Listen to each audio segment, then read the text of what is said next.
Assalamualaikum warahmatullahi wabarakatuh. Apa kabarnya teman-teman? Bertemu lagi dengan Kak Dian. Di video pembelajaran kali ini, kita akan belajar tentang perkembangan teknologi komunikasi. Yuk, simak baik-baik video pembelajarannya.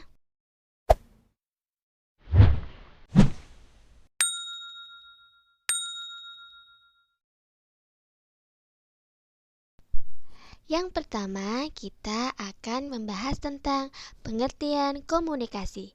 Adakah di antara teman-teman yang tahu apa itu komunikasi? Komunikasi adalah cara penyampaian gagasan antar manusia. Pada awalnya, komunikasi dilakukan secara tatap muka dan pesan disampaikan secara lisan.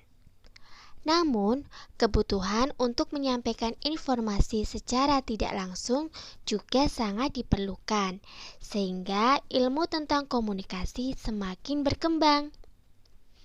Ada bermacam-macam cara penyampaian pesan dari jauh. Suku Indian menggunakan asap sebagai tanda pesan. Sedangkan di Indonesia dikenal dengan adanya kentungan. Kentungan digunakan untuk penyampaian tanda bahaya bagi warga. Selain kentungan, gong dapat menjadi pilihan sebagai penyampaian pesan juga. Salah satu penyampaian pesan secara tertulis adalah melalui surat. Pernahkah teman-teman menulis surat? Nah, sebelum adanya kertas, surat ditulis di atas daun lontar. Pada saat mesin jahit telah diciptakan, alat komunikasi berkembang melalui surat kabar atau koran. Nah, setelah surat kabar, media komunikasi seperti radio dan televisi mulai berkembang. Saat ini, ketika sudah ada jaringan internet, manusia dapat bertukar informasi melalui surat elektronik. Manusia dapat juga bertukar informasi melalui berbagai jejaring sosial.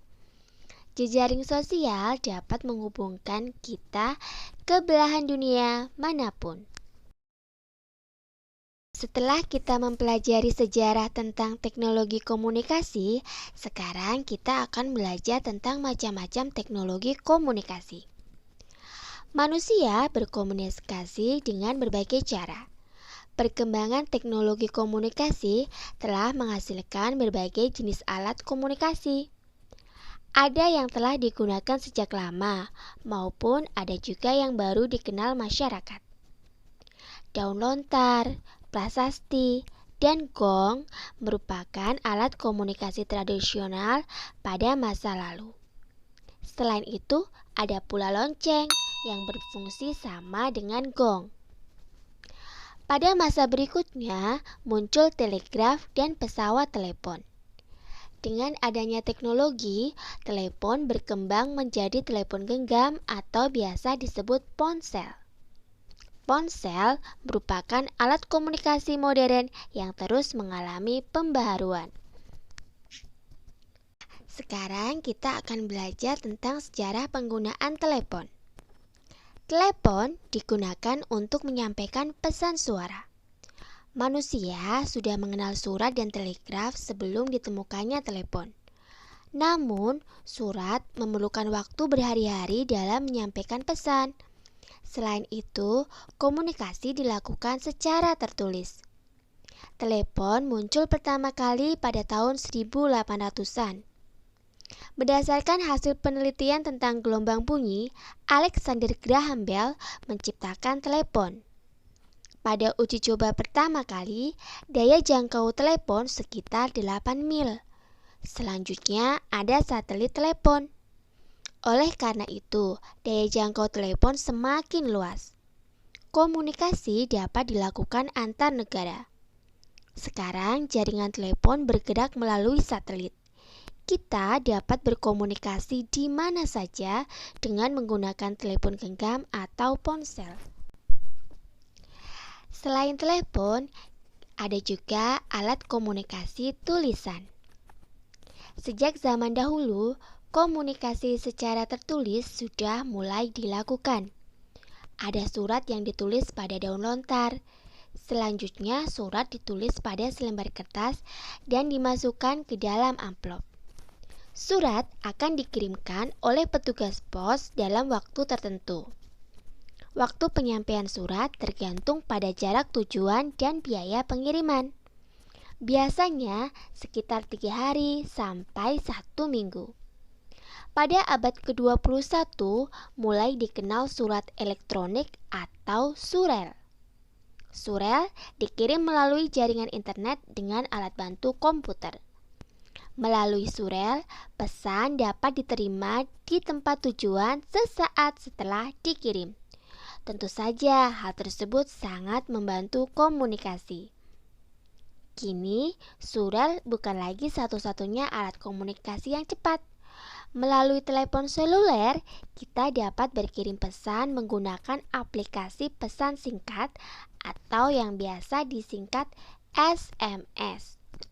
Bahkan saat ini, kita dapat saling berkirim data penting melalui ponsel dengan berbagai pilihan aplikasi. Alat komunikasi masa kini. Manusia membutuhkan alat komunikasi untuk menyampaikan pesan dan informasi. Alat komunikasi berkembang agar manusia dapat berkomunikasi lebih mudah dan cepat. Aplikasi penyampaian pesan merupakan salah satu alat komunikasi yang mudah digunakan. Aplikasi tersebut harus diunduh dalam ponsel, tablet, atau komputer. Yang termasuk ke dalam aplikasi penyampai pesan antara lain WhatsApp, Facebook, dan Messenger. Melalui aplikasi itu, kita dapat melakukan percakapan. Percakapan dapat dilakukan secara tertulis, pesan suara, maupun panggilan video. Percakapan bersifat pribadi, hanya pengirim dan penerima pesan yang dapat mengetahui percakapan tersebut. Penggunaan aplikasi penyampai pesan memiliki aturan khusus. Aturan secara umum adalah pengguna harus berusia di atas 13 tahun. Jika pengguna adalah anak-anak, diperlukan pendampingan orang tua. Sekian dulu video pembelajaran dari Kak Dian. Jangan lupa like, komen, dan subscribe ya.